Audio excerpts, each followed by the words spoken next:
Assalamualaikum warahmatullahi wabarakatuh. Saya Muhammad Bimo Pasca, sekolah di SMP 40 Kota Bekasi, kelas 94. Mendongeng Tangkuban Perahu. Selamat menyaksikan. Pada zaman dahulu, ada seorang perempuan cantik bernama Dayang Sumbi. Ia pun mempunyai seorang anak bernama Sangkuriang. Mereka hidup bersama seekor anjing yang setia menemaninya. Tak ada yang tahu Dayang Sumbi seorang ratu dari Kayangan. Dan anjing bernama Tumang tersebut adalah suaminya. Dayang Sumbi dan Tumang dikutuk oleh dewa karena sebuah kesalahan mereka berdua. Mereka harus turun ke bumi sebagai seorang manusia dan seekor anjing. Pada suatu hari, Sangkuriang pergi berburu lagi dengan Tumang. Anak muda itu melihat seekor kijang dan ingin memburunya. Ia memberi perintah kepada Tumang itu untuk menyegrap kijang. Namun kijang itu berlari dengan cepat. Sangkuriang yang mengejar itu kelelahan. Setelah berapa lama ia sampai berhenti di sungai dan melihat Tumang kebingungan.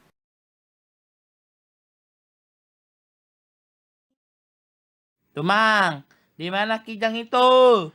Apakah kau kehilangan jejaknya? Teriak Sangkuriang dengan nada kencang. Tetapi Tumang tidak melakukan apa yang diperintahkan oleh Sangkuriang. Melihat itu, Sangkuriang terlihat marah karena Tumang tidak mematuhi perintahnya. Lalu Tumang dibunuh oleh Sangkuriang. Sesampainya di rumah, ia menceritakan apa yang terjadi pada ibunya. Dayang Sumbi yang terperanjat atas kematian Tumang langsung melampiaskan kemarahannya pada Sangkuriang. Lalu dipukulkannya sendok itu ke kepala Sangkuriang dan mengenai dahinya. Pergi kau, berani-beraninya kau membunuh Tumang begitu setia padamu. Tapi Bu, pergi kau, jangan pernah kembali lagi.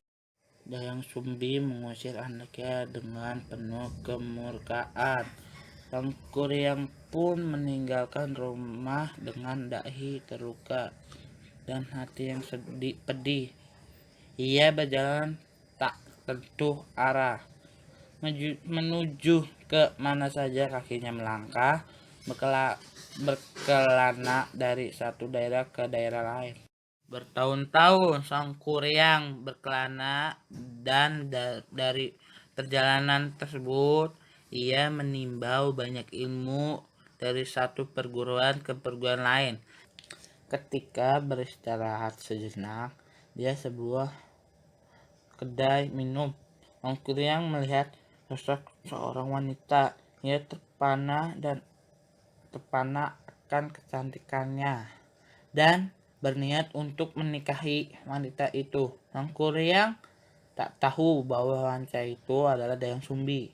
Dayang Sumbi pun awalnya tak mengetahui siapa Sangkuriang sebab anaknya itu telah tumbuh menjadi pemuda gagah dan tampan.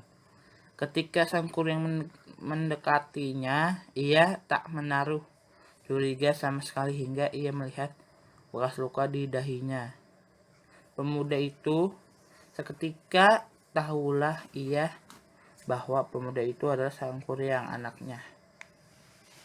Dayang Sumbi menjadi sangat ketakutan, terutama karena Sangkuriang tak mempercayai penjelasan pemuda yang kasmaran itu bersikeras melamar Dayang Sumbi karena kehabisan akal. Dayang Sumbi pun mengajukan 2 syarat. Pertama, Sangkuriang harus membendung sungai Citarum.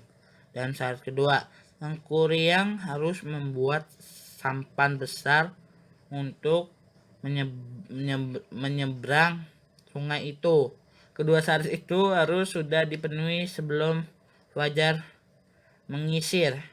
Malam itu Sangkuriang melakukan tapa, mengumpulkan kesaktian dan pergerakan makhluk gaib untuk membantu menyelesaikan pekerjaan membendung sungai. Dayang Sumbi yang diam-diam mengintip pekerjaan tersebut merasa cemas. Bagaimana jika Sangkuriang berhasil menyelesaikan? Tak mungkin aku menikah dengan anakku sendiri. Dayang Sumbi pun memutar otak begitu pekerjaan Sangkuriang hampir selesai. Dayang Sumbi menggelar selendang sutra merah lalu berdoa pada dewa di kayangan untuk membantunya. Selendang merah itu terbang ke arah timur dan menutup sebagian langit. Orang-orang mengira matahari sudah terbit di ufuk karena langit sudah memerah. Sangkuriang terkejut dan tak mengira pagi datang lebih cepat. Ia pun segera mengetahui bahwa hal tersebut adalah ulah Dayang Sumbi yang tak ingin menikah dengan karena patah hati. Sangkuriang menjadi marah. Ia ngamuk menjebol bendungannya yang dibuatnya. Kemarahan Sangkuriang tak berhenti sampai di situ. Ia pun menendang sampan besar hingga terpental jauh. Kesaktiannya membuat sampan tersebut jatuh terbalik dan berubah menjadi sebuah gunung yang pada akhirnya diberi nama Tangkuban Perahu. Sekian, terima kasih sudah menonton video ini. Mohon maaf salah-salah kata dan perbuatan saya.